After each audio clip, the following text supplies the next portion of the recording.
আপনার নাম কি? আমার নাম শফিকুল্লাহ। আপনার বাড়ি ঘর দূরে কি অবস্থা দেখতে? সব জমি দিয়ে জানে তো আপনি খাওয়া দাওয়া করতে কামাই রুজি আসেনি, আমি কোনে খাই আমার আল্লাহ তার উপায় আছে। দর্শক আপনারা সবাই দেখতে পাচ্ছেন এই চাচা অনেকদিন যাবৎ কামারুজি নেয়, এমনকি এই বৃষ্টি বাদলের দিনে চাচার বাড়ির ঘর ধরে পানি উঠে গেছে বাড়ি। চাচা কিছু খাইতে পারে না, একবার খাইলে দুবার খাইতে পারে না। আপনারা সবাই যে যেখান থেকে পারেন এই চাচার জন্য কিছু সাহায্য সহযোগিতা করবেন, এমন কি যদি দিতে পারেন তাহলে আমাদের সাথে যোগাযোগ করবেন। আমরা চাচারে নিয়ে ওই জিনিসগুলো দিয়ে আসবো, যেন 10 জনে জিনিসটা খাই, আপনাদের জন্য সবার জন্য দোয়া করতে পারে।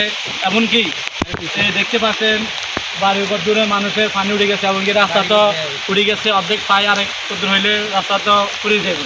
এখন মানুষের খাবার দাবার অনেক সমস্যা হয়ে যেতেছে।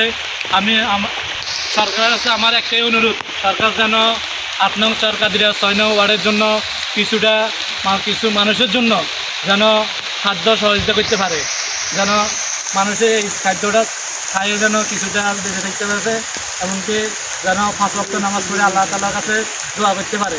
ইনশাআল্লাহ। ধন্যবাদ আপনাকে।